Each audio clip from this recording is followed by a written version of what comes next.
Pierre de Fenouil est né en 1945. Il vient d'une famille nombreuse, une fratrie de 13 enfants. Et il est initié très jeune à la photographie par un jésuite du pensionnat de Vannes. Il part à Paris à 17 ans où il trouve une place de groom au Plaza Athénée. C'est dans l'ascenseur du Plaza Athénée qu'il rencontre Louis Dalmas, qui est le patron d'une très importante agence de photoreportage. Il engage la conversation et immédiatement, Dalmas l'engage comme stagiaire. Il va faire ses premières armes chez lui, puis ensuite passera à l'agence Holmès Lebel et enfin chez Magnum dès 1966.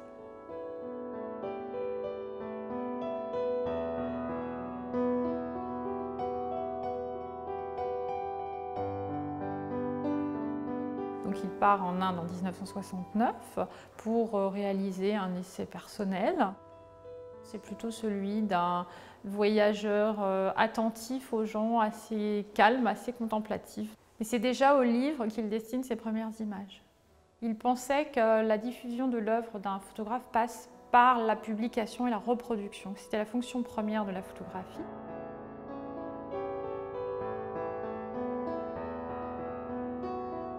Donc à son retour d'Inde, il fonde d'abord une première agence qui s'appelle l'agence Vue et une galerie spécialisée en photographie qui s'appelle Rencontre. Mais ces entreprises vont s'arrêter assez rapidement faute de rentabilité. Et là, il est très intéressé par ce qui se passe aux États-Unis et notamment par les photographes qui font partie de l'exposition New Documents au MoMA et qui sont Diane Arbus, Lee Friedlander, Gary Winogrand. Donc il décide de partir 1 an aux États-Unis en 1972 et il en rapporte des images après une traversée des États-Unis et en même temps il parcourt les musées, les galeries, s'aperçoit que la photographie bénéficie d'une immense reconnaissance aux États-Unis et rencontre aussi tout un monde de la photographie qui le fascine complètement.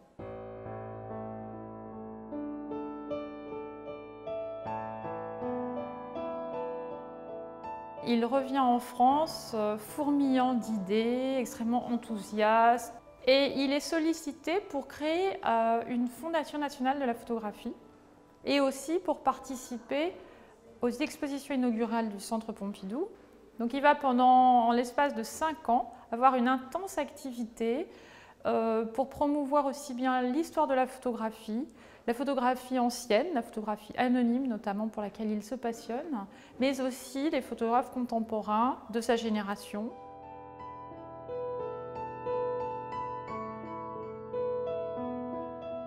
C'est au moment où les institutions photographiques explosent que Pierre de Fenouil quitte le terrain et décide finalement de se vouer à une œuvre personnelle.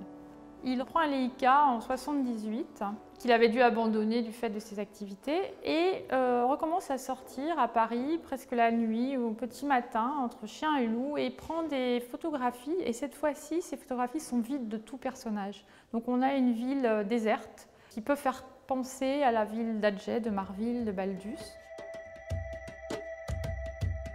Encouragé dans son travail de photographe, il demande une bourse pour aller photographier l'Égypte sur les traces des pionniers de la photographie que sont Maxime Ducamp et Félix Thénard, d'autres. Il embarque pendant une année avec femmes et enfants et là il va se consacrer à véritablement un essai personnel et qui va tout de suite être reconnu puisque dès son retour il est exposé au Centre Pompidou.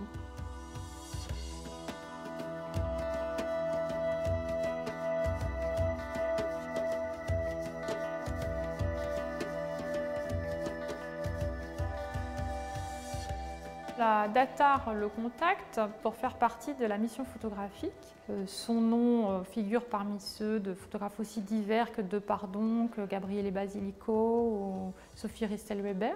Il envoie un projet de photographier les paysages ruraux du sud-ouest de la France.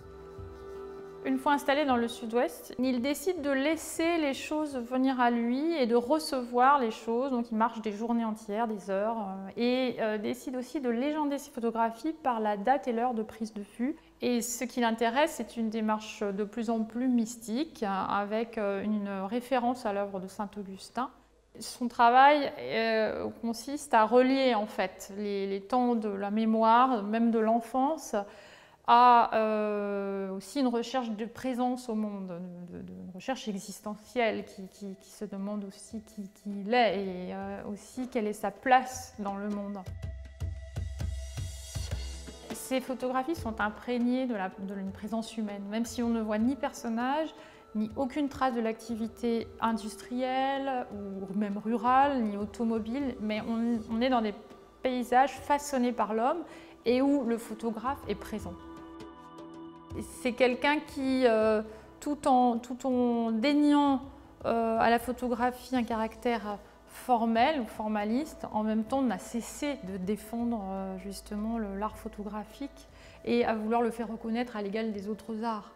Donc c'est un personnage qui est sans arrêt dans le paradoxe, à la fois extraverti mais dans l'introspection, à la fois très sociable et très solitaire, très exubérant et mystique. Donc c'est quelqu'un qui est difficile à saisir.